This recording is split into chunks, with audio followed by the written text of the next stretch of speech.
Coming up, 10 life-changing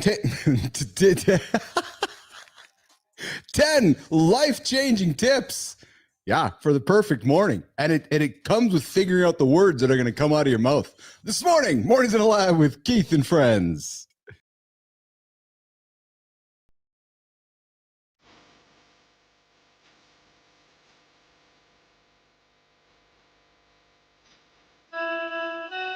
Welcome to Mornings in the Lab, where when something negative comes up. Building muscle repeats, blood flow. Nobody is expecting, John. If the lady's saying that, you're just That's a super be entertained by fun over here. How if I slept? Has my sleep been good? Is that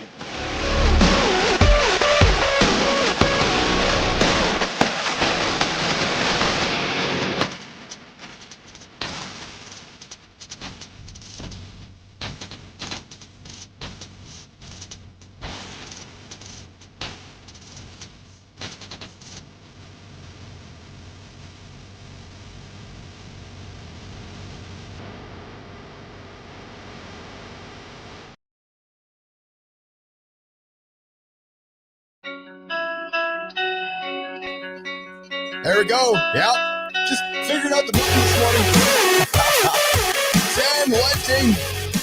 10 life-changing tips for the perfect morning.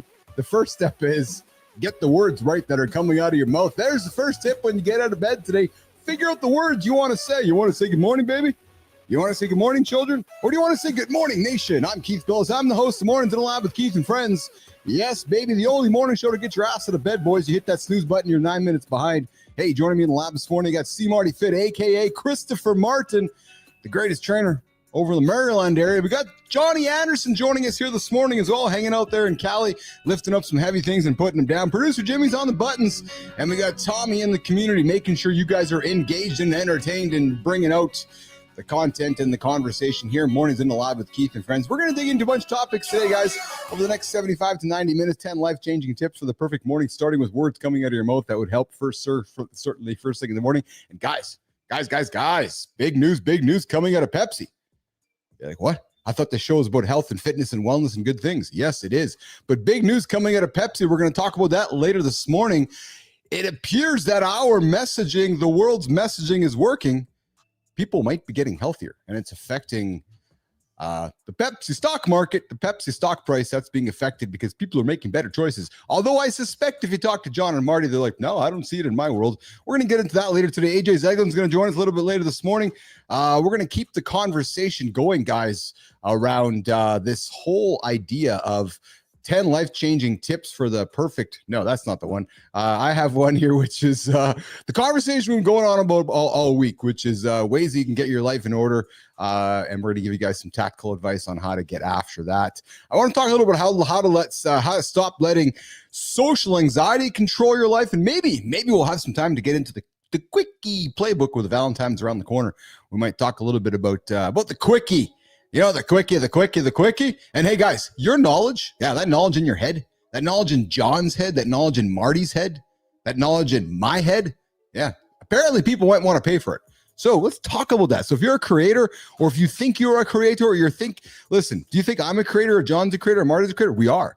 You look at us, you might not think, well, you guys don't look like Mr. Beast or MKJB Brownlee or any of those other creators out there. No. Creators come in all shapes, sizes, and ages. And I, myself, Jon, and Marty all happen to be creators. So if you desire to have a career in being a creator, if you have a desire to control the narrative, if you have a desire to set the conversation for your community, I can show you how to do that, and it all starts in the morning. It doesn't have to be a show. It can simply be a conversation. We're going to have that conversation a little bit later today as well. Of course, Community Corner, Creator Spotlight coming up later in the hour, which we like to celebrate somebody out there in the social communities. But Jimmy, producer Jimmy, let's bring up the boys. Let's bring up Superman himself, Captain America himself, Mr. Jon Andersen. What's going on, Mr. Jon Andersen? What's happening, baby? How are you? How are you, brother? Good. How are you today? Good. Yeah? Got a good night's sleep. Oh, feeling good. Woke up today without fighting too many negative thoughts, which was actually nice. Oh, there you go. I had some. Yeah, I had some. I will I will confess. Listen, I had a tough 24 hours. I had a situation within my personal life where I found myself, Johnny, reacting instead of responding. So something you can share. Yeah, just we'd like to talk about things about in the home here, and I took the wrong side of the conversation last night, and I let it get the best of me. Let's just say that with the lady, with my lovely wife, who I love to pieces, and I can't come on here and talk about all the good things if I can't talk about the things that you struggle with too, right? So brother, because the thing about it is, the more we love someone, the harder it is to control the response versus the reaction. Yeah, because the emotions are 100% reaction, and that sometimes when you love someone so much, that reaction's coming like a fucking freight train, and it hits you before you have a chance to slow it down, turn it into a response. It hit me. And I wake up this morning not feeling very, I'd look in my own mirror today. Looked in my own mirror, right? Looked in my own mirror and had a little reset and had a little discussion with my own head, and you had to just listen. I'm not going to get up here. It's just how life is, right? And it's called relationships, Johnny. And we can't come on here in the show and talk about all the good stuff if we can't share the fact that there's bumps in the valleys as well. And listen, it's just called communicating. It's called challenges. And I the simple thing for me is I responded. Yeah, I reacted instead of responding, and that's it, pal. So, and I raised my voice like I don't like to do, and then got it all out, and then went to Carter's hockey game and took some time to reflect in my own mirror, and was like, all right, there you go. So, in those situations, brother, what I find myself doing, is, so even if, let's just say that the opinions are still different and there's no common ground yet, I'll find myself apologizing for yelling and say, look, I still disagree. And I want to come to a conclusion, but I'm apologizing because I didn't behave in a way that I'm proud of. So I'm sorry for that. Boom. That's me too, man. Yeah, that's exactly it. So thank you. Because that's my reaction this morning is I wake up looking at my mom. You're not proud of how I responded. That's when you have the chance to give that apology, you're going to feel that monkey fucking climb up off your back. And I did. I left a little note this morning saying I'm sorry. I looked in my own mirror, and because I recognize that I'm the one who needs to step up and say I'm sorry. I didn't need to. I did not need to respond the way that I needed to respond. I needed to slow the situation down and that's the challenge, brother. Slowing it down, man. If we could see shit in slow motion, we would have adequate time to do what we need to do. But that's not the case. The more we love somebody, the faster that shit goes.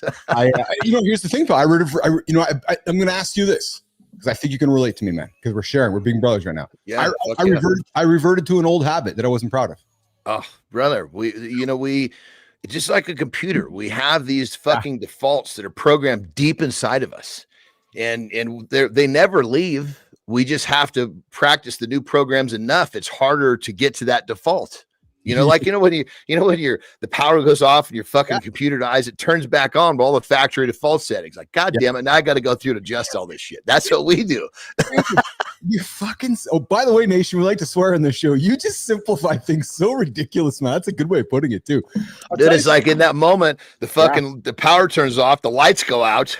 Yeah. You're just immediate default. Boom. Here comes the fucking man. So it's crazy because in truth, I in many ways, like I find these conversations like therapy for me. I couldn't get here quick enough last night. I couldn't get here quick enough this morning. I couldn't get here, and not wanting to come on here and air dirty laundry. No, that's not what it's all about at all. It's coming on here to acknowledge that I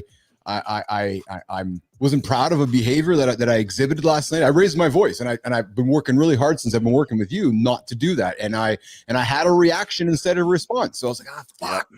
And it's that guilt, right? And I'm telling you, this show helps because it's like, oh damn it, mad at myself. Johnny's mad at myself. Well, and the thing about it is this: as long as we learn, Bingo. We're good.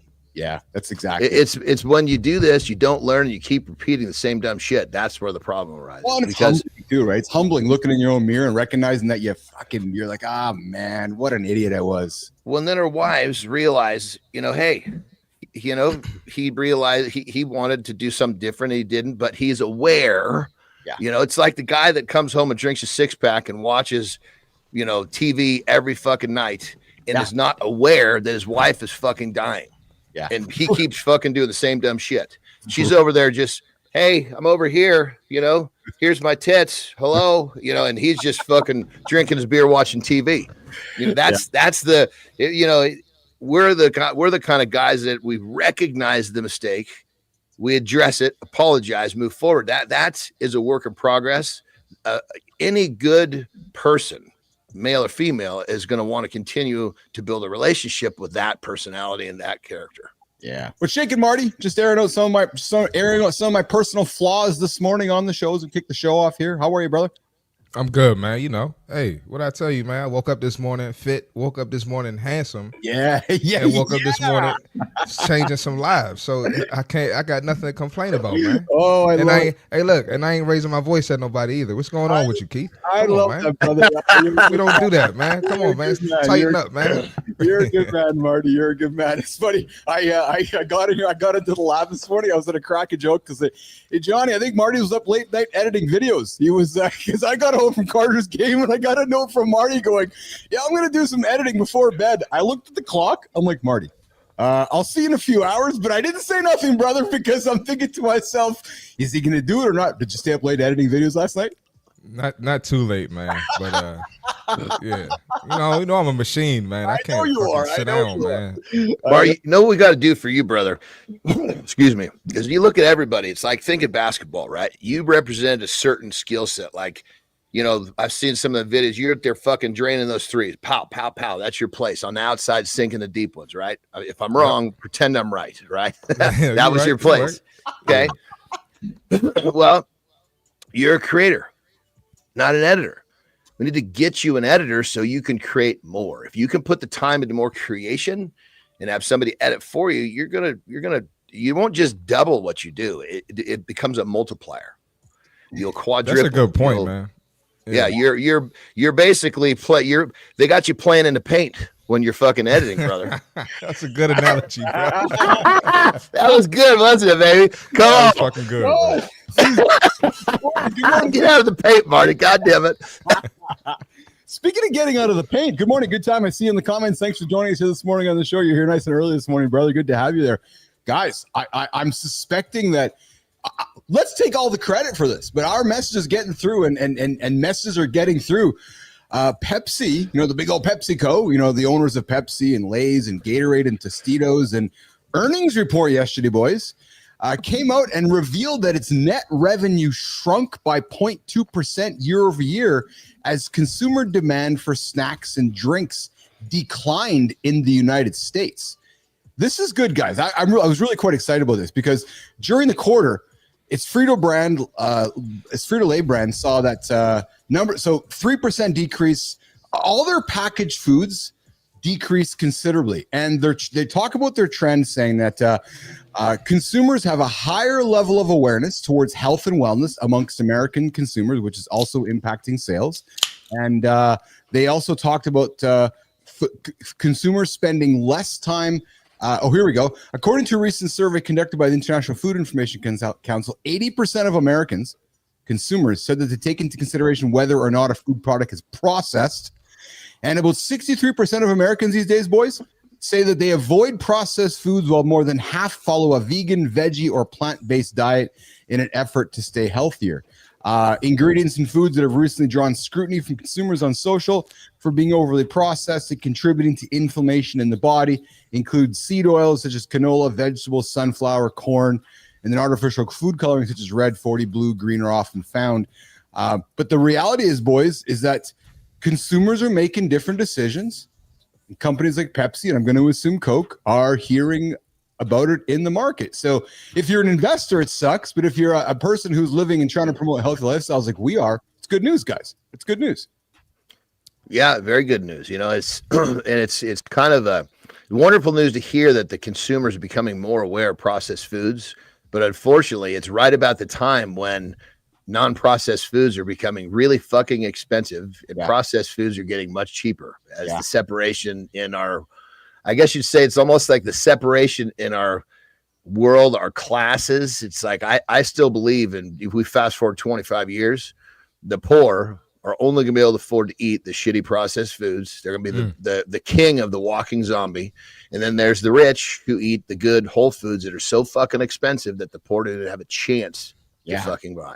And, you know, and Good Time comes in with a comment here, which I'm going to address. Good Time, you're like, yeah, here they want to put more addictive stuff in that fart food. It's true, in snacks. Yeah, and they're doing it too. And here's the thing that frustrates you, right, is that, and listen, we know it's business. We know it's business, right? Because I've been in that boardroom, boys. You're going, okay, here's the numbers. We got to make a decision because we got to go drive sales. And you at that point, you're not really worrying about Marty's ass or Johnny's gut. You're like, oh no, I got to go make sales. So you go, okay, well, we can buy this company over there and do this.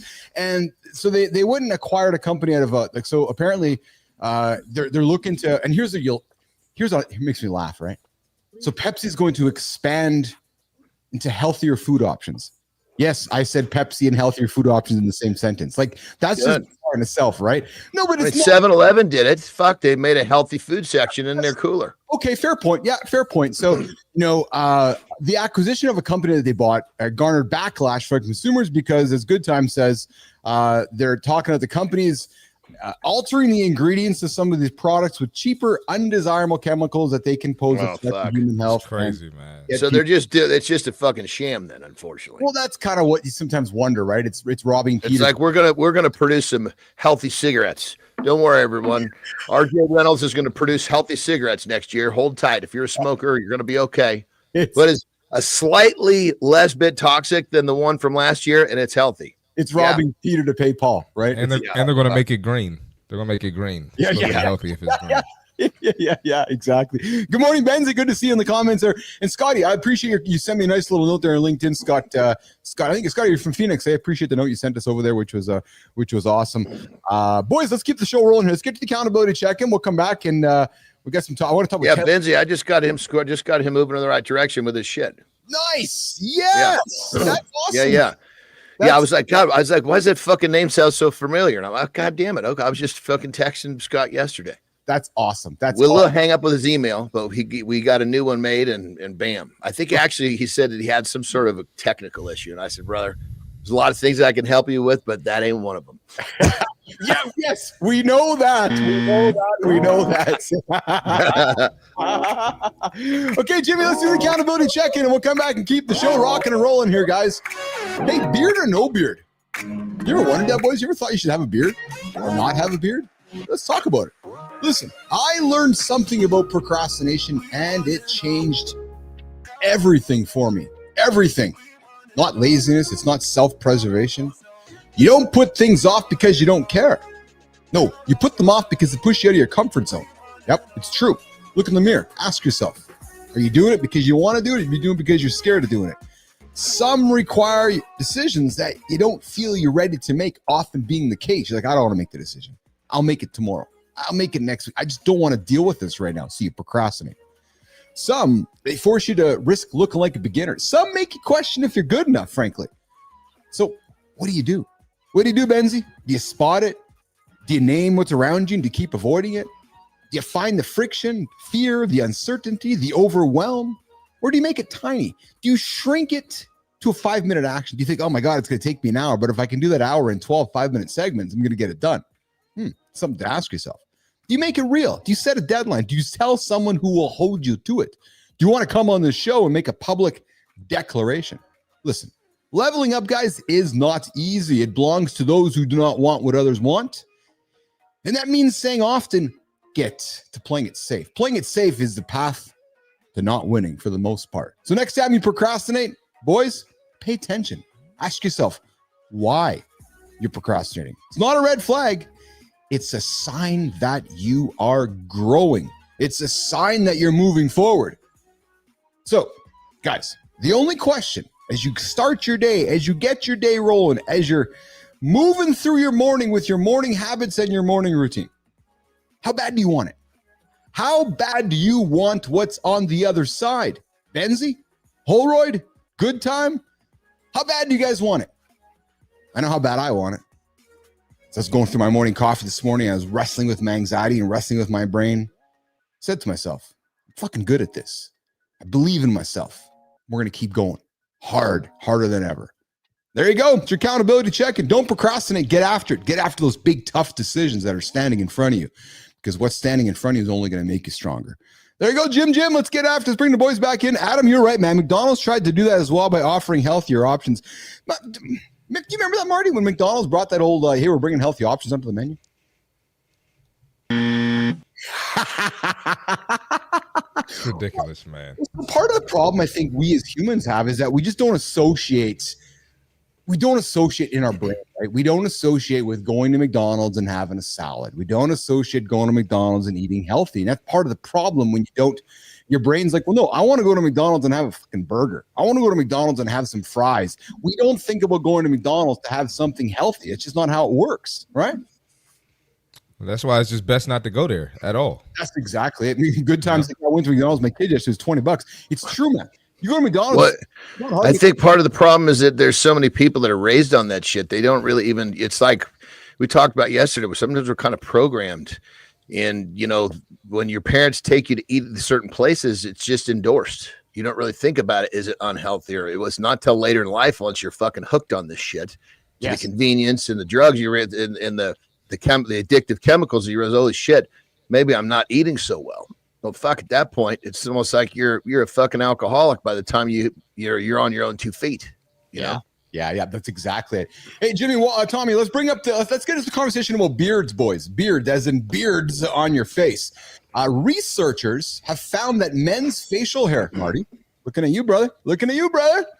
Yeah, man. They have certain signaling functions connected with intrasexual competition and intersexual attractiveness, Christopher Martin. So I know you and I were talking hair yesterday, man. You got to keep growing that flow. You got to get that beard on your face, and the beard ain't going nowhere. But it was just yeah, I know. Since I wore the hat, everybody was like, "Did you cut your hair?"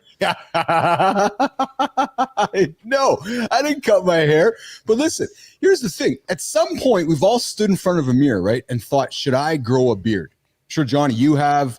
I have, Marty. I have had a long beard in my life here. And if you haven't, you're either blessed with the perfect 5 o'clock shadow or stuck with patchy werewolf stubble. Boys, I'm sure you guys have had those buddies you grew up with in school, like that 15-year-old kid or 14-year-old kid that's got the big fucking beard on him. Johnny, was that you? Oh, fuck, are you kidding me? I didn't even have a fucking hair on my nuts till I was 17, let alone my fucking armpits or my face. Jesus Christ. But here's the crazy part. Can you guys even see that I have a beard? It's fucking gray. It's you almost can't fucking see it unless you're in person. I know. I was looking at some old pictures of you yesterday. I can see your beard now. And I'll tell you, John, I can certainly tell when you're feeling better and when you're feeling under the weather, because you scream energy when you're up. Today I saw you sit down in the chair. You look like Captain America. Your face looks all. It's the vibration, baby. It's the vibration. You don't have. I mean, you can feel it even through the goddamn screen. There you go. So Marty, Keith, that energy's coming from me, man. I'm suspecting. You can't have bad energy around me, man. I know. I'm learning very quickly. Marty, I'm looking at you, brother, because you're the single one in the bunch here. Beards aren't just about looks, brother. They're a status symbol, a power move, and sometimes a straight up liability. But let's break down the science, the perception, and whether your beard is helping or hurting you. Now, Marty, beards scream status, but not how you think. Status. That's just interesting. Okay. Yeah. Let's. We're told beards make us look dominant, manly, and attractive. And studies back that up, kind of. Because beards signal, here's the problem, Johnny. Beards signal age, masculinity, and experience. But that doesn't mean that they automatically make you more attractive. John and Keith are like, what the hell are you talking about? Some women love the rugged look. Others see a beard and assume you're spending weekends brewing bocce in your garage. But here's the twist. Beards aren't just about women. They're more about other men. Here's the thing. A beard makes people take you more seriously. A young guy with a beard looks wiser. An old guy with a beard, he looks even more established. A bearded CEO, instant authority. So a lot of guys think that more beard equals more testosterone. Not true, Marty. Facial hair depends on how sensitive your follicles are to testosterone, not how much you have. So some of the most high testosterone men can't even grow a beard. Johnny? But check this out. So, and there's certain situations, like I got a couple of buddies. Yeah. I should say they're more acquaintances. They're friends, but not in my circle of friends, like from competing and whatnot. And they basically have no chin. I shouldn't say no chin, but their chin is really set back. You know what I mean? Kind of like chin. almost. Yeah, like almost like the fucking Simpsons type look. You know what I mean? We're like, fuck, that chin is way back there. You know, but then grows a big fucking meaty beard. That part of his face is covered up. It's gone. Now all of a sudden, this fucking guy he's a fucking unit. Just fucking stallion. Big, strong, not fat. Got this fucking way back chin. Just took away from the rest of it. You know, because the strong chin looks more masculine, right? No chin is like, the fuck happened there? You know, he grew this fucking beard, completely changed his look. No kidding. Yeah. Yeah. Well, you think about it. When you see like a big, strong, let's just talk about face up, a big, strong chin. Usually people are going to connect masculinity to that. No chin. Yes. You're looking twice. What is that? You know, let me hear him talk. Is his voice going to be all fucked up? You know? Yeah, absolutely. Good morning, Jeremy Cunningham. I see you there in the comments. Thank you for joining us this morning in the lab here. And Mike McQuillan, I see you as well. It's funny. Mike's like, I'm McDonald's tried a McLean Deluxe. I remember 93% fat. Free was 193% failure. Yeah. And Mike's right, man. And Marty, you said this. I say if it has a drive-through, keep driving. Yes. Unless you're going to get yourself a Starbucks coffee to crush. But boys, when we're back to our beards, men love their beards. My bad. Real quick, I had to say this joke. Yeah. So you know, when I react to people on Instagram and stuff, people like the haters, they'll be like, "You don't know what they're going through," and I'd be like, "Oh yes, I do. They going through every drive-through." But I just had to throw that in there. That's good. Because that's exactly real good, right? You're like, yeah, I like that. Here's what I also like: is that men love their beards, and Johnny even referred to it, but not other men. Men overwhelmingly prefer to have beards, but they don't want other men to have them. Why? It's dominance. It's like a lion's mane. It's not for impressing the ladies. No, dude. You know, I got to hold on here. So this get him, Johnny. Get him, Johnny. This is the deal. Excuse me. You see, a real lion, you know, everybody wants to be a lion until it's time to do what lions do. See, a real lion is in love with the fucking hunt, not just the kill. And that's the fucking difference. If you're one that has a fucking other lions don't give a shit about other lions. It's only the fucking lions that are pretending to be lions that are concerned about the other lions. So that's fucking horseshit. If you that is not for the strong suited men, that statement. Can I ask you something, Johnny? Yeah. Have you ever been so thrilled with the hunt that you didn't even give a fuck about the kill? Like kill you're like, oh, you know. I set the next goal before I even fucking get that zebra by the tail. It's like you know, it's too easy. Give me another one. Somebody step up that's got some legs here. I'm ready to run. Jeremy's coming in with amen, John. Yes. Beards are a gamble in the corporate world. And apparently studies have shown that clean-shaven men are seen as more employable and trustworthy, which is why Keith and John don't work in corporate. But if you're an entrepreneur or creative, beards work in your favor. They say, I don't have a boss. I'm the boss. I'm the man. But what if it's well kept, though? If it's well groomed, I think that's very different. I think it's a lazy fucker that doesn't keep himself looking sharp that gets demonized by the corporate world. Yeah, well, yeah, and I have an opinion on this, a strong one, because I don't know, you that's your world. I've never set foot in one. I've never seen the inside of a fucking corporate boardroom. Never seen the inside of a goddamn police station. I've been off doing my own thing, you know. I've worked it, and I was having this conversation with Marty yesterday, and I said to Marty, if somebody wants you to cut your hair, cut your beard, you need to cut your boss or cut your job. Because if that's the kind of human or kind of employer that they want to, you know, have that kind of micro control over you as a human, that's not a culture I want to be a part of, right? It's like I want to be a part of a culture that empowers me as a human, not stifles me as a human, right? But they say, you know, not all beard perceptions are positive. You know, in courtrooms, beards can make you look more aggressive. In corporate settings, they make you seem less trustworthy. In sales, they might hurt you like a client sees them as a dominant flex. Your beard should match the room you're walking into. You know, and I go back to pro sports. I can see that. I go to pro sports here. Lou Lamoriello, the general manager of the New Jersey Devils, the New York Islanders, has been a very well-esteemed general manager in NHL hockey, boys. His team, all of his young men, no facial hair, short hair. That's his benchmark for how he wants his men to look. Really? Wow. Yeah. So like a certain kind of, you know, style, Marty. It's like that's the uniform, right? The uniform is you wear a suit, no facial hair, short hair. And listen, is it wrong? I don't know. Is it maybe it's we've said it before. It's not an and or an or. If that's my prerogative with my business, I want you to have short hair. And I know I just said to you, like, go get a new boss, go get a new employer. But if that's how it is, that's how it is. There's something to be said for that. Am I wrong? Well, if I'm the owner, yeah, and you want to establish some shit like that, you better be bringing in championships. I don't know the guy's track record that you're talking about. But he's winning championships, yes. So that's, okay, good. Then that's cool. It's your point. That's the thing, right? That's cool then. Yeah, I'm cool with it. You're saying to me you have a track record with that rule, and if that's the rule that got you a championship, I want to have the same rule because I want a championship. Exactly. Yep. What you're saying. Yeah, that makes a lot of sense. It makes a lot of sense. So, guys, I find so. It's funny because these universal topics like ketchup a couple days ago, everybody's talking ketchup. Well, beards is the same thing because all three of us have a beard and we've all had our own challenges, discussions with beards, not having beards and looking in the mirror. And I went upstairs one day, boys, and I went to the bathroom and I shaved my entire face and I came out to see Lauren and the kids and they all looked at me like, God. Who the hell is that? Brother. Oh, brother. I don't know what it was a little while. I was trying to grow it out, just see if I could get a little bit more. I just didn't like the look. It just, for me, it looked like I was unkept. That's the way I felt. Yes. Right. So I was like, well, I'm shaving. I'm like, fuck, let's just take it all the way off and see what it looks. And I'm like, cause I've had this beard for a decade, you know? Yeah. I was like, motherfucker, you're getting old under that stuff. You better grow that fucking thing back. You like these things, yes. Where the fuck did these things come from? Yes. These little fuckers right here. So I started growing my beard down a little lower. It used to be up around my chin. No, it goes down to the neck now,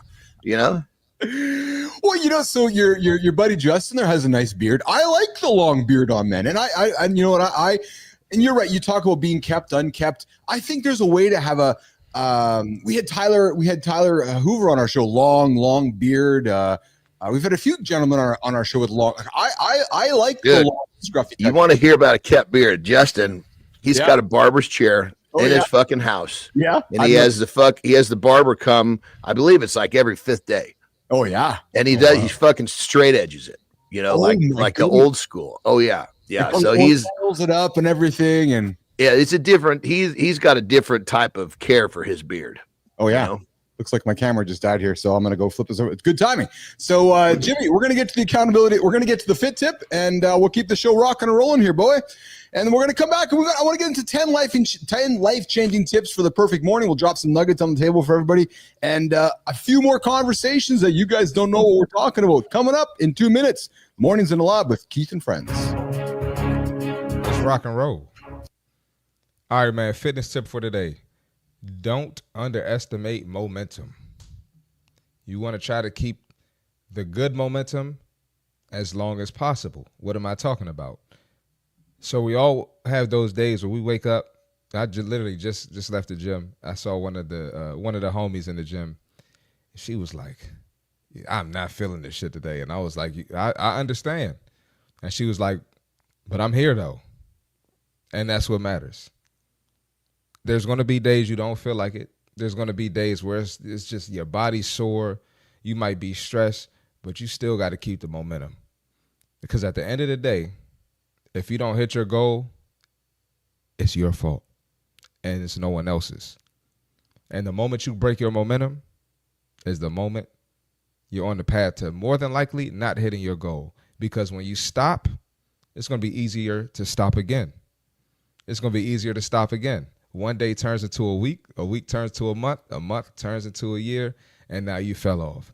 So keep the good momentum, even if it means doing a shorter workout, a lower intensity workout, talking on your meetings while you go for a walk, but you got to keep the momentum going. So don't underestimate your momentum, and that's the fitness tip for today. Hey, don't underestimate momentum. It's a good one, man. That's a really good one. The power of momentum, right? Just get moving, and you get moving, and one foot in front of it. It's funny, Marty, because I saw a post from Lane Norton yesterday. We know Lane, the protein expert there across all the platforms, and he was calling out a post about somebody talking about alkaline water, right? And he was hit your buzzer, and he was having some. Man.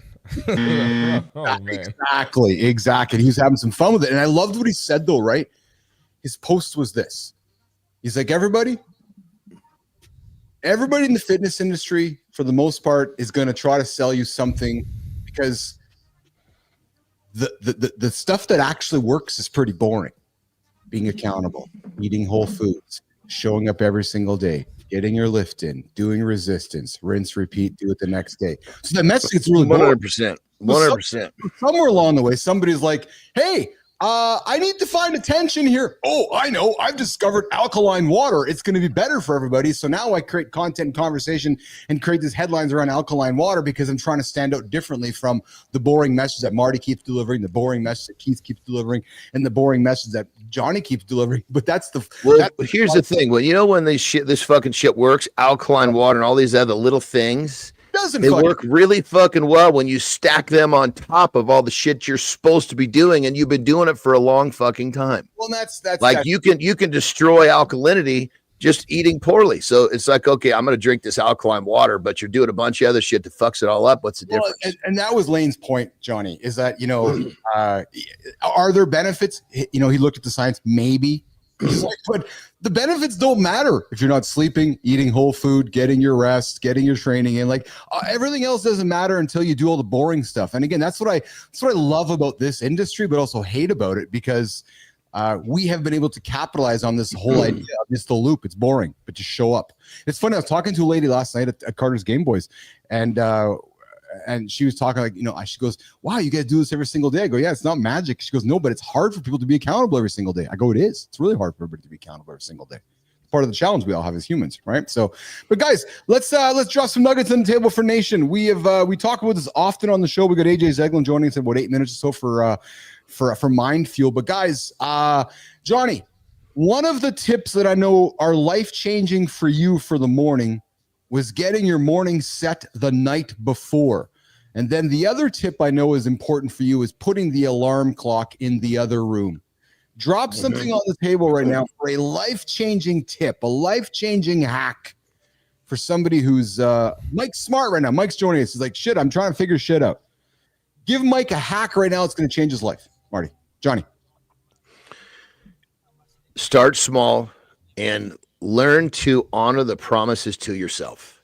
That promise to yourself can be, I'm going to put a glass of water in my, bathroom or wherever it is next to your phone that's in another room. Just these little bitty promises to yourself, and you keep stacking this up, because that first it's a glass of water every night. Next thing you know, it's whatever the fuck else you want to do. Because when you promise yourself, you honor that promise. And now fucking the world is your playground. Yeah. And Mike, start small. Start fucking small. Yeah, Marty, I'm coming to you next. Mike, I see your comment there. I also understand it's been years since I have worked out. I used to do 1,000 push-ups a day, but I stopped one day and never went back. Mike, I have an invitation for you, brother. Get 10 in today. Just 10. Not 100, not 25, not 50, not 1,000. Just do 10. To Johnny's point, you get 10. And stop talking about what you used to do. Yeah. That doesn't fucking matter. Nobody gives a shit about yesterday. What are you willing to do today to get better tomorrow? Yesterday doesn't fucking fit into the equation. Yesterday pulls you backwards. Yeah, it's Mike. He's right, and I know sometimes it's hard for us to hear that truth, brother. But I will invite you do 10 today. Don't try to do 20. Just do 10, because you're gonna get 10 done, and then celebrate it, and do 10. Then do 10 more tomorrow, or 20 tomorrow. Exactly. And every day you do 10, and next thing I want to do 15 today. 100%. Well, you got to do 10. Your commitment is 10, but next thing you might be doing 100, knowing that you only have to do 10 on a day you feel like shit. Yes, yeah. And there's an example of the power of this show. I'm telling you guys, this is free. You're spending thousands of dollars for this kind of advice to have a coach call you out. You come on this show, you make yourself publicly accountable. We're going to help you be publicly accountable to hit your goals, right? And that to me is the power of this whole conversation. Marty, give somebody a life-changing hack for a morning routine that's going to change somebody's life that you have found works for you. Christopher Martin. Probably the biggest thing for me is what is going to put you in that mental space to attack the day, right? So if you don't understand what that means, for me, it's doing my morning stretch. Yeah. Get to the gym a little early before my clients, get my stretch in. Now I'm feeling good. So now I'm going to give good energy to my clients. I'm going to be laughing, joking. right? I'm going to be motivated. I'm not going to be coming in all sour and tired and worrying about what's wrong in my life. So whatever you could do to put yourself in a great mental space, that might be stretching. You could try stretching like me. There could be a podcast. It could be music. Whatever it is, get that done. Yes. Beautiful advice, brother. Beautiful advice. Yeah. One of the things that I like to lean into, and I talked about during the accountability check-in, is when you find yourself wanting to procrastinate, that's the moment you need to go farther. I mean, you need to go farther. You need to go faster and harder because, sorry, I was trying to combine two words together, Marty, faster and harder, because that procrastination is going to make every excuse in the books for you. And like I talked about in the accountability check-in, in my experience, procrastination is often linked to making a decision you don't want to make. So you're like, I'll just put this off. And sometimes it's not about losing weight or not about trying to gain muscle or going to the gym. Sometimes it's a life decision or a business decision. And then we end up just putting it off. If you can find a way the night before, knowing something's coming, just to get after it and get it done, it's hard, but do it, check it off, and get to the next thing. I think that's going to be quite magical with, as well. What else, Johnny, you got for people? And guys, those of you who are listening right now, good time. What do you got? Jeremy, what do you got? Mike Smart, what do you got? What do you got for a life-changing? Amy Reiner, I see you there as well. What do you got for a life-changing tip that somebody might not know about that's going to help them with their morning and get their morning started? The other thing for me, guys, and we talked about this often, but I have to get to sleep in good time to get. Marty, you there? Or is it just me? I'm sorry, every morning show. There's no ifs, ands, or buts about it. Having a good night rest is important.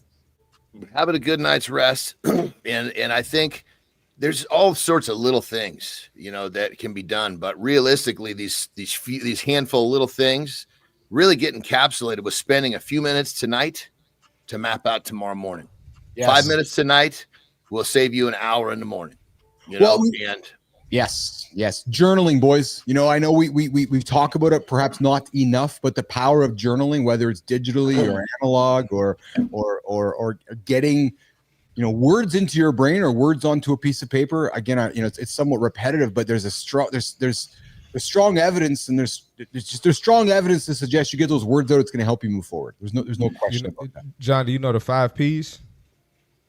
You know what the 5 Ps are, Johnny? It's funny enough because one of my mental exercises that I teach, I actually call P3, which is 3 Ps, but I'm dying to know what your 5 Ps are. Let's go. Proper preparation prevents poor performance. Yeah. Yeah, good shit, brother. Good shit. That's pretty much what you just said. Proper preparation prevents poor performance. Oh, yeah. Yeah, that's the athletic coaching thing for sure. That's, when it's time to win the game, that's what the coach is talking about. Yeah.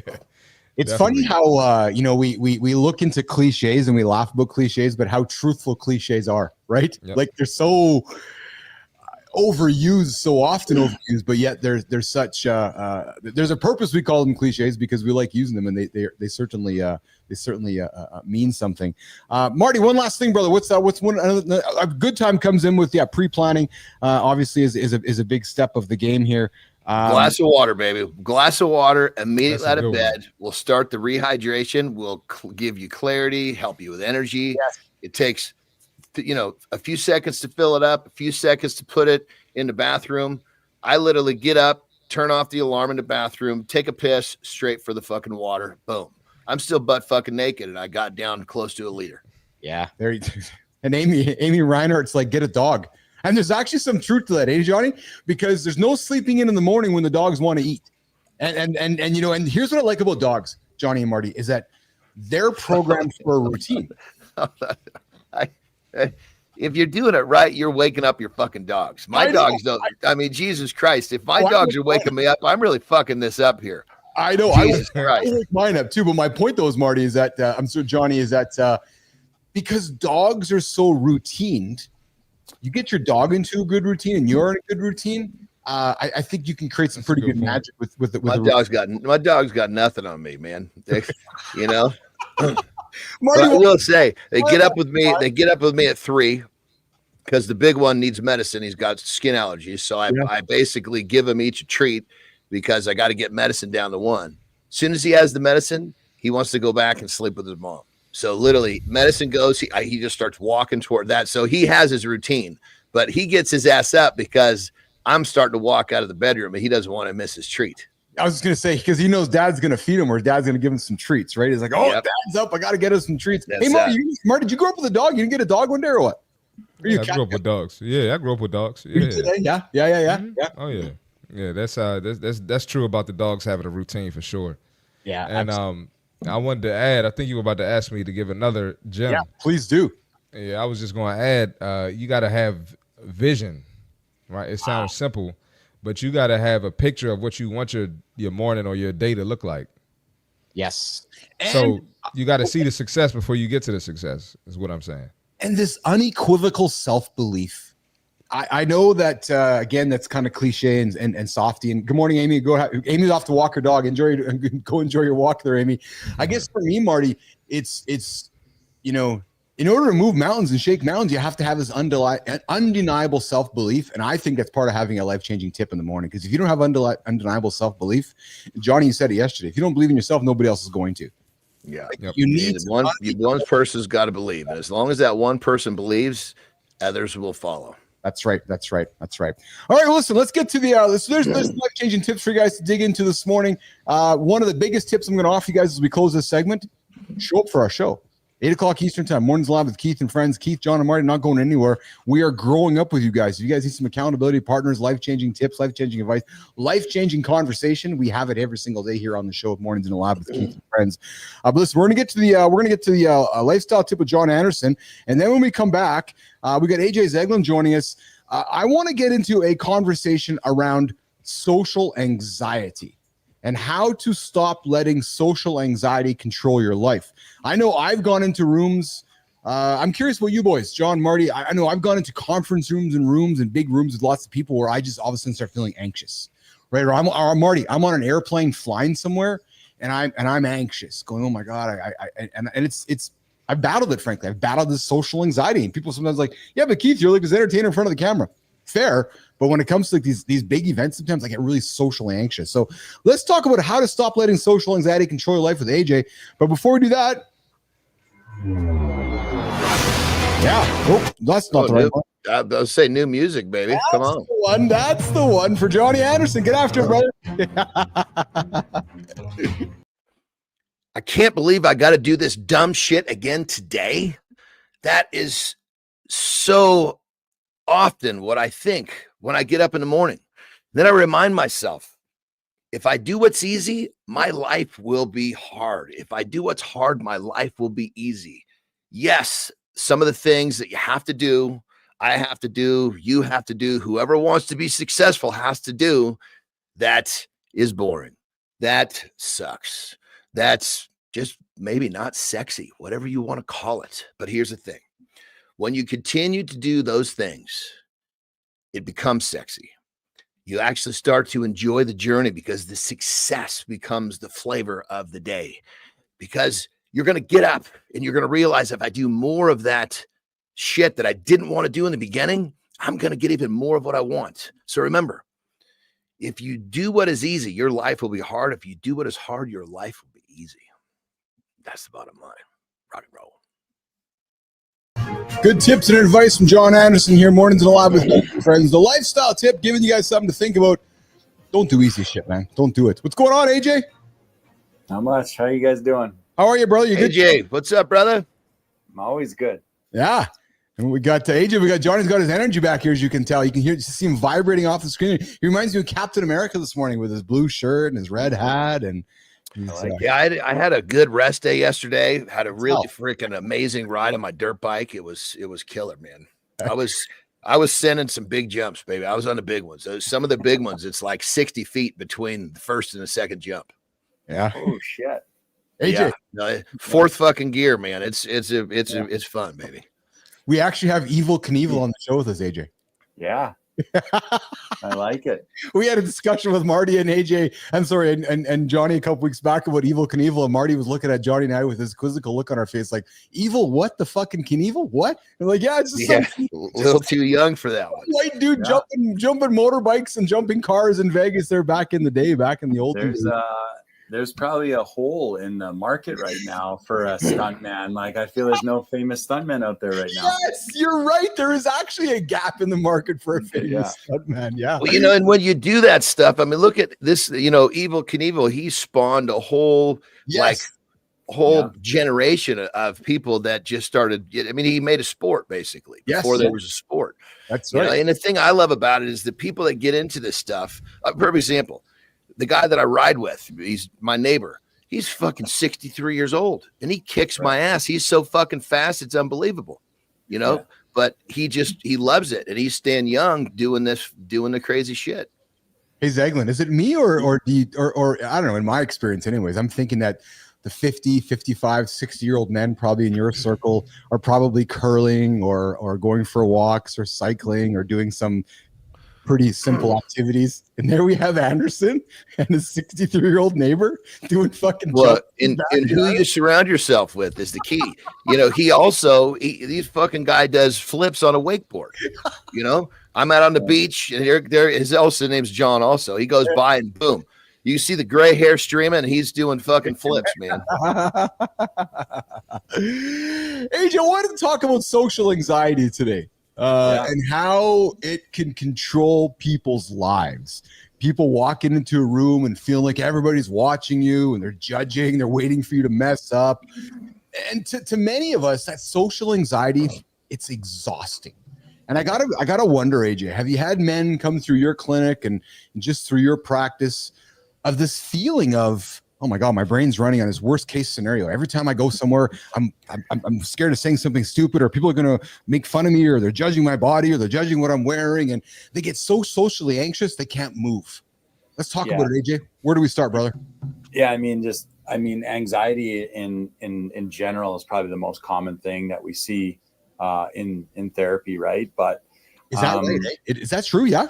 Yeah. Oh yeah, absolutely. Yeah. Anxiety and depression. I would say that, any form of anxiety usually comes from us living in the past or living in the future. Right. So hold on. So any form of anxiety is us relating an experience of something that has affected us in the past, or it's something we're worried about is happening in the future. It's our brain telling us stories, AJ. Correct. Absolutely. Yeah. Yeah. So, whenever we talk about mindfulness, really, and the importance of staying present in the moment. Yes. That's really like our number one tool against anxiety, right? Because anything that happened in the past that we're worried about, or anything that we're fearful of or nervous about that might happen in the future, these are things that we have we can't change what happened in the past. And when we're thinking about the future, these are things that have never even happened. But like you said, we've created a story. Oh, I'm going to walk in the room and everyone's going to think like, oh, look at that guy. That guy doesn't look like he belongs here. Or that guy doesn't whatever. I mean, that hasn't even happened. And we've created this whole story and narrative of how that's going to go down. And then we're feeling anxious about it. Right. So anxiety lives in the past and the future.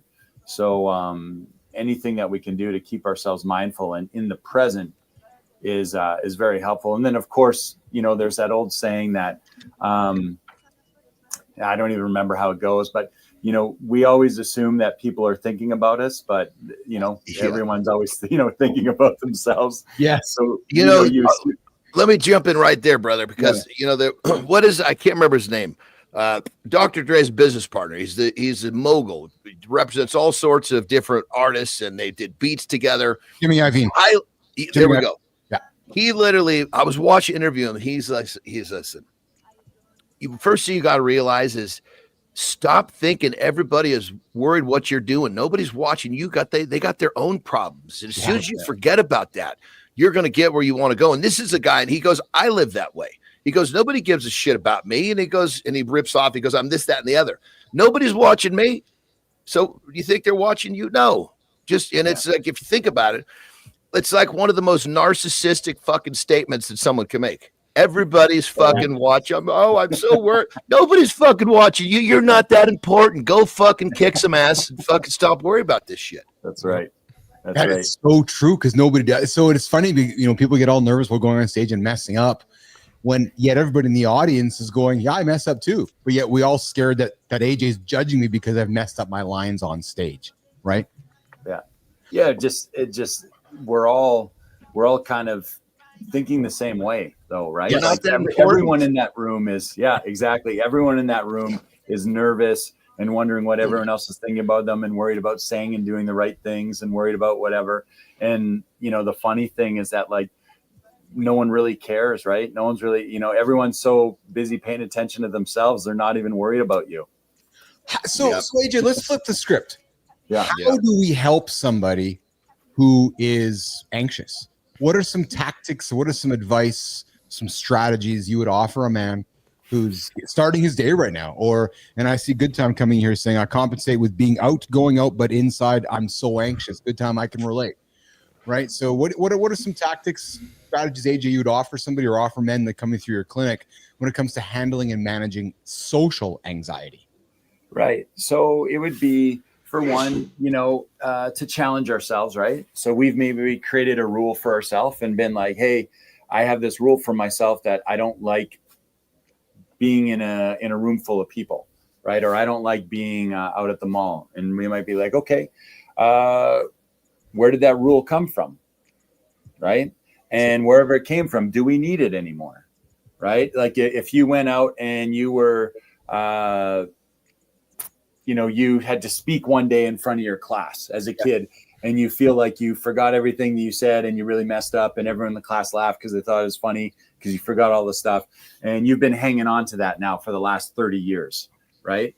We might look at that and be like, hey, you've created a rule for yourself that speaking in front of people is scary because you had this experience. Right. So that's the rule. So let's challenge that rule. Is it benefiting you anymore? What's it protecting you from? Is it saving you? Do you need it? Right. Where's the evidence? You've talked maybe in front of people for the last 30 years, right? So why are you hanging on to this rule? We have plenty of evidence that you've also been around people and it's been okay. Right. So we could find ways to challenge it, I guess is what I'm saying. We could find ways to try to just keep ourselves in the moment. So we have little skills or tools that we use to keep ourselves present in the moment. Those could be breathing techniques, grounding techniques, visualization techniques, progressive muscle relaxation, positive self-talk. There's a whole bunch of skills and tools. And, another way too is just focusing on things that are under our control, right? Again, we're so worried about what other people are doing or saying. It doesn't matter. I'll worry about what I'm doing. Okay. I'm nervous about going there. Well, I can control how I walk in. I can control what my attitude is. I can control what my energy is that I bring into the room. I can control my posture and how I present myself to people, just focus on those things. I never thought I'm really enjoying that you've used the word rule, AJ. I never thought about it that way, but when we create a rule for ourselves, it's like a wall or like a protection system, right? And what you're saying to me, and I'm putting myself in this situation, you're saying, Keith, that rule you've created, that wall you've created for yourself, challenge it. That's what you're saying to me, aren't you? You're saying you're saying to me, Keith, does that rule logically exist in 2025, or was that rule made for you 20 years ago? Like, what's the story you're telling yourself? Exactly. Yeah. Yeah. You got to challenge it, right? Challenge your belief.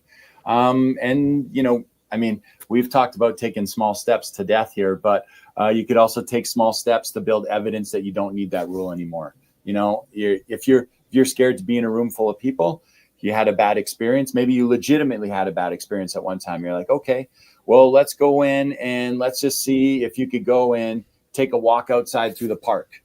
Okay, you could do that. There was a lot of people there, but it's a big open space. Okay, you did that. Were you okay? Yeah, I was okay. All right. Well, now let's try to take a walk through the mall. So now there's a lot of people, but now we're not completely outside. It's a little more enclosed. Okay, you're able to do that. Okay, cool. Now let's take a walk through the grocery store. And, and you could see, and you have these little steps and you kind of just building evidence for yourself that, hey, maybe I don't need this rule anymore, that I don't like being around people. And we can start from the park and go to the mall and go to the grocery store and go to a store and go to a restaurant and and just work our way down until now you're in in a room with a smaller room with a bunch of people, and you're like, yeah, I've kind of taken the proper steps to build up to allowing myself to be here. I feel good about it. Those little steps, every step's a piece of confidence, and every step, all that confidence adds up. Johnny. And when you think about the major distraction that worrying about what everybody else is thinking about versus worrying about what you're supposed to be doing, the type of progress you can make when you focus on what you're doing, when you focus on the present and you push that shit away. You only have so much attention to give every day. You're fucking wasting your attention on people and shit that doesn't matter. Yeah. Nobody fucking cares. AJ, you confessed on the show last week or so that you have acting in the future for yourself. You want to try some acting out. When you talk about that or think about that, does that create social anxiety for you? Or if I can flip it, if I can ask you to be vulnerable, is that something you're attempting to do to help you combat maybe some of your own internal social anxiety? Yeah. So I was definitely, I went to my first class there 2 weekends ago or last weekend. Yeah. Anyway, it was awesome. But man, I was super anxious. I was super nervous. I'm sitting in a room with a bunch of people that have acted before. Yes. I'm going in to work a scene with a scene partner, and I'm talking to this lady, and she's asking me if when I started this, and I looked at the clock. I'm like, like 20 minutes ago.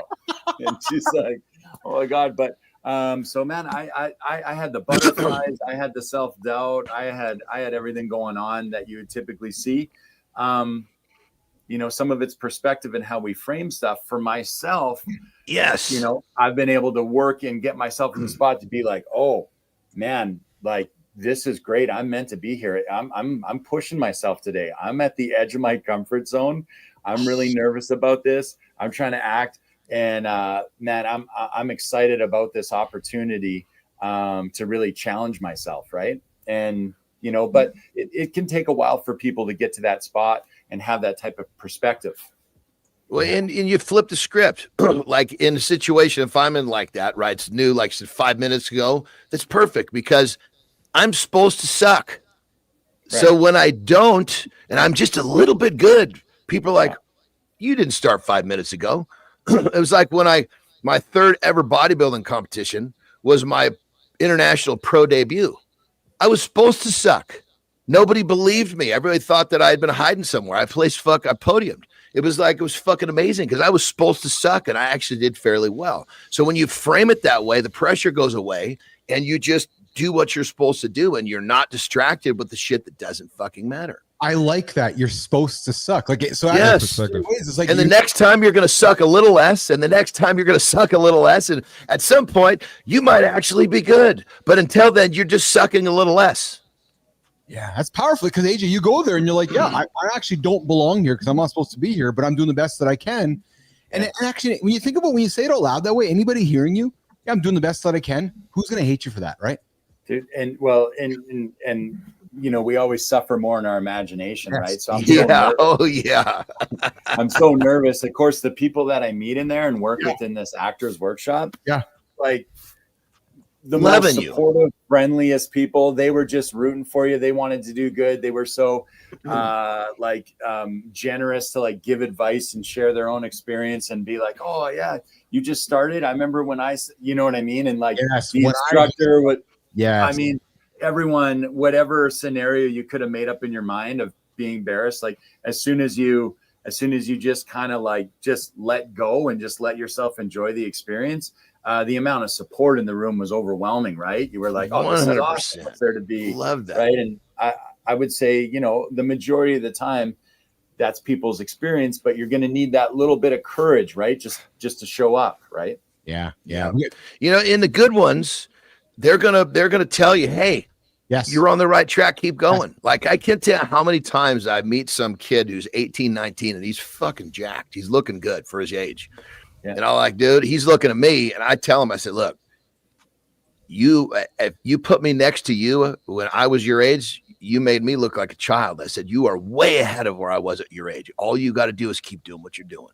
And they're like, whoa, because the guys that are good that have made it, they want other people to make it. They're not trying to push down. So, AJ, you surrounded yourself with a room of people that were, there to pick you up, and that's the best place to be. You know what I mean?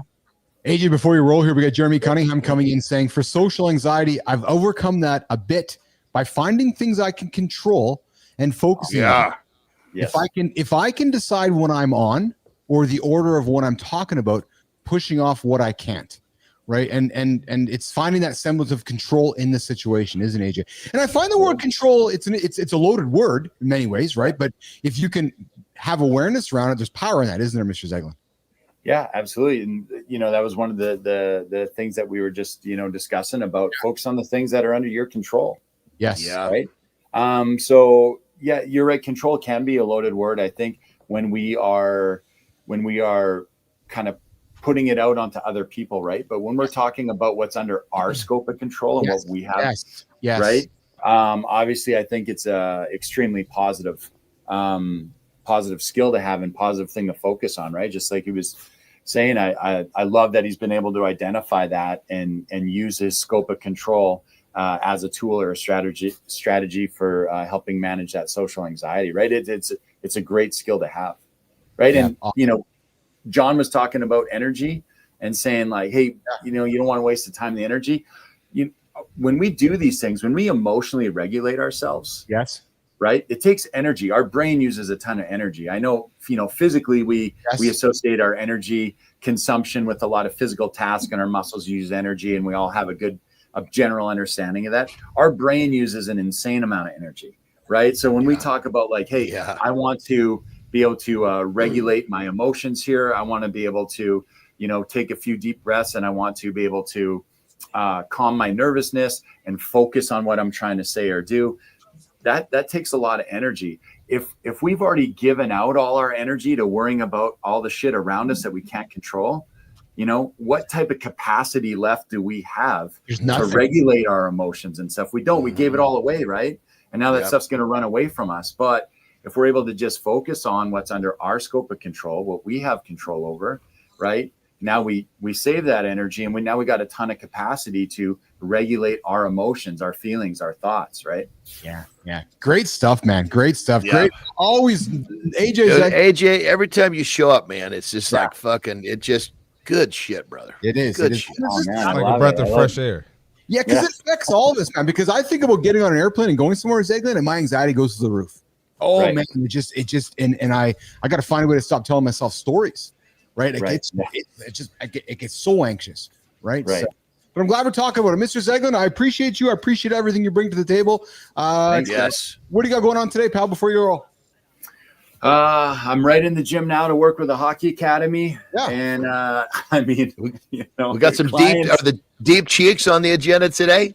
It's actually going to be a shoulder day for me today. Me too, man. Shoulders today. Yeah, good. Yeah, I'm looking Well, forward to that. I'm cheeking it. I'm cheeking it today, so I'm holding it down for us. There you go. We talk about shoulders so we can pick up our grandchildren when we get older, boys, so we can do them also when we get older in life. So, all right, Mr. Zeglen, I appreciate you, brother. Thanks, guys. Pal. All right, AJ. Thank you, brother. All right, AJ's getting out of here, and I think Marty is as well. Marty's going to go make some content. No, he's actually going to go manage some dudes in the gym. Yeah, man. The older guys love me, man. It's so funny. I got to record it one day. Yes, you do. They're like 70 years old. They just love me, man. They just you need to throw some of his glasses on and walk into the gym and show me and Johnny the experience. I got to do that. It's so funny, man. Hey, Mark, I'm serious when I say this, brother. As your big brother, we got to get you out of the paint. Yeah, you do, man. I'm working on it. I'm trying, man. Yeah, I love it. But Keith and I'll help you, man. We'll help you. We're resources. We're here. Good job, Jim. That's it. All right, Marty, I'll come knocking your door later today, brother. You get after it. Always appreciate you, enjoy you, and have a good one, brother. Have a great loop, my brother. All right, too. I'll talk to y'all. Yeah. All right, Marty's gonna get out of here. Johnny's gonna go for a little reset, and then we're gonna come back. And Johnny, we're gonna work towards wrapping it up here around the 75, 80 minutes, so 80-minute mark. You go for a piss. We'll come back. Say goodbye. Let's go, baby. Do it. Go for a piss, and then Johnny's.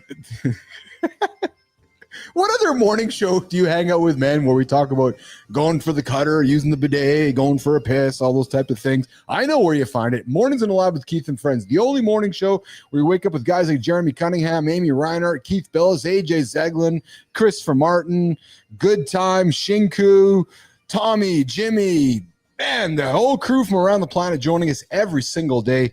We talk content, we have conversations around topics that we like to think moves life forward.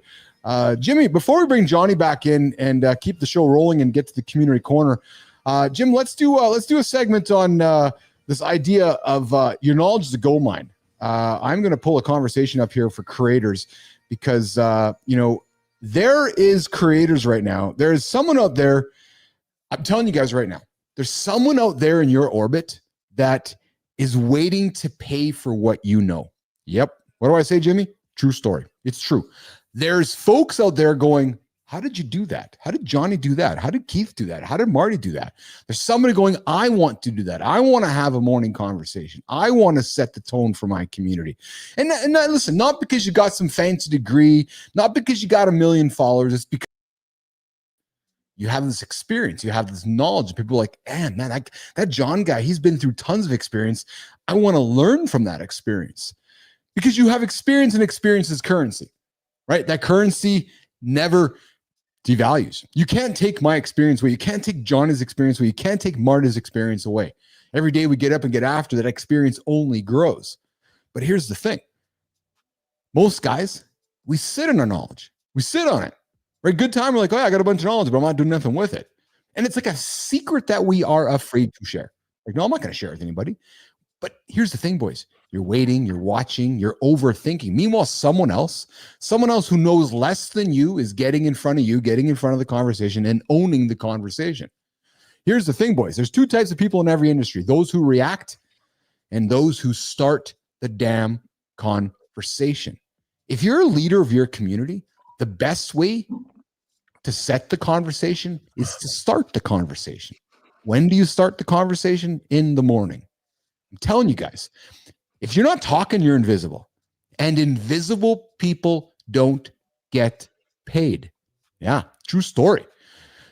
Owning the conversation, tell you, it's the ultimate advantage. All you got to do is look into politics today. Whoever starts the conversation in the morning owns the conversation for the whole day. So think about this, boys. When you're the one leading the conversation, Johnny knows this because Johnny does it every single day. And Johnny was talking with Marty about this. When you're the one leading the conversation, you set the rules. Yep. You decide what matters. You're asking the questions. You shape the way people think about your industry. The topics we throw on the table here are here on purpose. Me, John, Marty, want to set the conversation for you men throughout the day to bring you back tomorrow. Remind you with the things that Johnny puts out there, that Keith puts out there, that Marty puts out there, so that you can trust the voice that you hear most, us. So ask yourself, if you want to be a leader in your community, or you are a leader in your community, where's the best place to start? Start the conversation in the morning and then own it for the rest of the day and then do it again the next day. I can show you how to do it. Johnny can show you how to do it.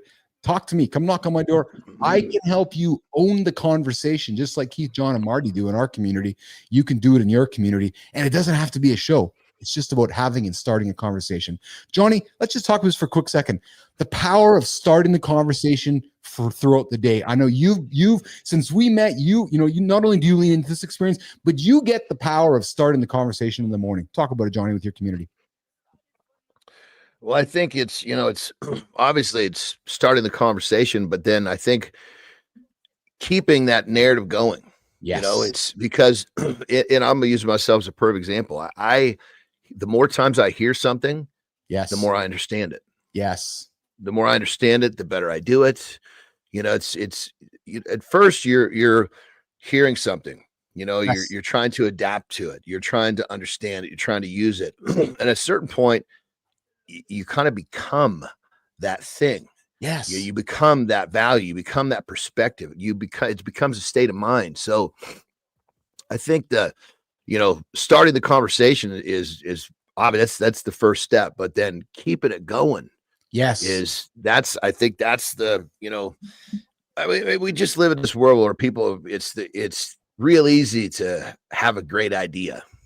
It's difficult to fucking wipe your ass, get off the toilet and go do it. Well, and I'm glad you said that because Johnny, there are men waking up in their late 30s, 40s, 50s, wanting to get to the next stage in life, but they don't know how. Like, I don't know what to do, man. I'm not liking myself in the mirror. I'm trying to do something next. One of the greatest things you can do is get up, look in the mirror, and take care of yourself. And if you have a community, or if you want to start a community, start a conversation. Because you know what? Here's the thing, Johnny. You can go into any social platform on the planet right now and find 99.9999999% crap of negative conversation, just negative garbage. 100%. Humans today have this a once in a lifetime opportunity to create conversations that have positive impact on other people's lives and do it regularly. And that's what I've discovered with this show. People showing up, knocking on our doors. Scott Benzie, he's like, yeah, I found you guys and I'm trying to get some shit going, but I can't do this. And you're like, hey, I want to help you out. Right. And this show aside, somebody else who wants to change their life, it's got to start in the morning. And then if you can build some people around you and start offering what you're learning, like you talk about learning, like what AJ said this morning, I'm taking that for the rest of my day today. Like, yeah, okay, those are good things, because I do battle social anxiety from time to time. And when we have these daily conversations, they remind me, they set the tone for the rest of the day for me. Yeah, and that the stuff that we battle, the anxiety, the whatever it is, whatever we battle, it's a daily thing. 100%. You know, it's like, I recognize that I have a very addictive personality. I'm a full-blown sugar addict. I've been addicted to painkillers multiple times. I have an addict personality. Yes. And I realize that that's something that I have to accept every day and manage every day. It's never going to go away, but it's okay. Yes. And that's the thing. We have to understand who we are and what we need to do to manage ourselves to be better every day. Because you don't, I mean, in many cases, it's not a matter of just fixing something and then putting it behind. You fix something and you manage it. That's right. That's exactly it. Speaking of managing it, Jimmy, let's pivot. Let's work towards wrapping this baby up with our community corner segment. Johnny, this is the part of the show where we like to bring people in, and we're going to keep extrapolating our community corner segment and keep expanding this discussion on the platforms and bringing people in. Man, since we started the show, man, like there's been hundreds of people that have come through this show. It's been fantastic. The network just keeps growing. And this is a wonderful segment because we surprise people. They see the content. They get drawn into our show. They get drawn into Johnny. They get drawn into Marty and Keith. And this segment has just taken a life of its own on it. Because like I said, you go to most social platforms and it's just negative garbage everywhere. And the fact that, we're spending some time celebrating positivity, it's certainly having an impact. But Jimmy, let's get after this one, man. Love is supposed to be easy. Is it? Especially the way I started the conversation this morning with my own little battles. Love is supposed to be easy. You find the right person, Johnny, you feel the spark, and boom, happily ever after. But here's the truth. Love is easy until it isn't. Yeah. And when relationships start feeling hard, most people do one of two things, Johnny. Yep. They either ignore the problems and they hope that they magically fix themselves. Or number two, they panic, overanalyze, and everything and Google how to save my relationship until all hours of the night. The reality is neither one of those scenarios works. So that's where this person comes in, Jon Andersen. Jimmy, let's get after it right away here. Today, Mornings in the Lab with Keith and Friends is here to celebrate our creator spotlight this morning. His name, drum roll please, Tommy. His name this morning is John Williams. Johnny is a licensed clinical psychologist, Johnny. What a great time to have this conversation today. He's a couple therapist, and he's the guy who breaks down evidence-based relationship advice in a way that actually makes sense. His Substack newsletter, the guys on Substack, cheaper than divorce. And hey, boys, I've been through divorce. Yeah, cheaper than divorce. Where's my thing? Is exactly what the name suggests. A practical, no bullshit guide to improving your relationship before things spiral out of control. And listen, sometimes divorce is in the card.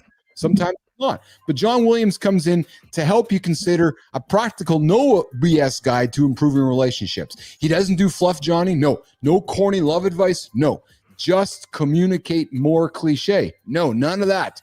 Just real research-based strategies that help couples stop fighting about dishes and start actually hearing each other out. Because here's the thing, boys. Love isn't just about feelings. And I know you're going to love this, John. It's about skills. We need skills to love. We need skills to handle situations. We need skills to handle anxiety. So if you're in a relationship thinking about wondering why your last one crashed or burned, I would invite you to consider meeting John Williams. He's making love make sense.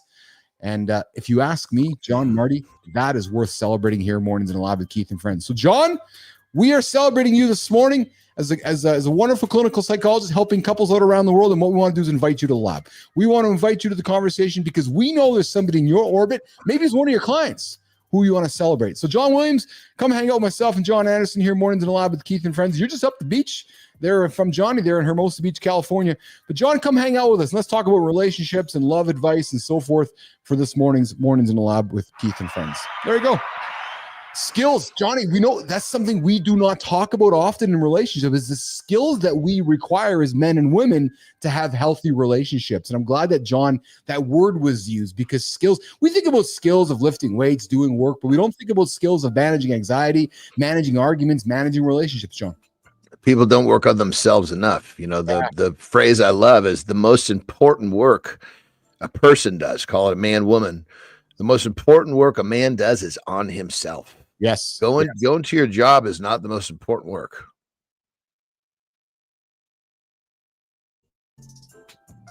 Did I lose you, brother? No, I got you here. You're here. Yeah. There we go.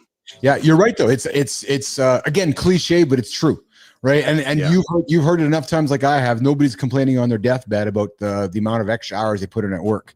Right. But somebody might be complaining that they didn't spend enough time taking care of their own human being in the mirror. So yeah. But there you go. Let's get out of here, Mr. Andersen. What do you got going on the day today, brother? What's on the agenda today for you? I am squatting right after this, which I'm pretty excited about. Yeah, I got a few things to handle business wise, and I'm gonna start squatting here shortly. And what else do I got going on? It's going to be a good day. Terry has surgery on Saturday morning. Oh yeah. So your neighbor getting her in, eh? Yeah, he's going to basically it's pretty cool. You know, he sends a text yesterday. I'll see you at the hospital at 6:30. You know, and he's just about next door. You know, yeah. Is she nervous or is it normal for her? You know, she's in so much pain that she just wants it over with, because once the surgery is over, right now, the pain is just going into a bottomless pit. Yes. Once the surgery is over, the pain, we start to collect it, and she gets better with the pain. So she knows that every day that goes by in pain is a day stepping forward. Right now, it's just fucking buying time. Yes. That's interesting the way you put it, because you know, do I want to go through surgery? No, but I know going through surgery is going to help get rid of the pain, and it's part of the journey, right? It's part of that journey. To collect that pain. That's it. Yeah. Oh, I like that. Collect that pain. That's a good way of putting it.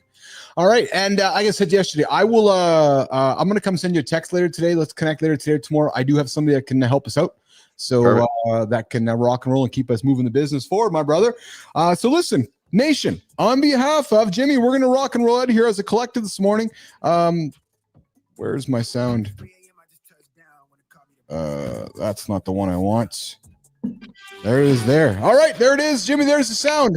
Nation, Jeremy, Good Time, Shinku, Amy, on behalf of Keith Bilous, Jon Andersen, CMartyFit, producer Jimmy, producer Tommy on the buttons. We're going to get out of here. We'll be back tomorrow morning, 8 o'clock Eastern time, right here on YouTube, LinkedIn, and X.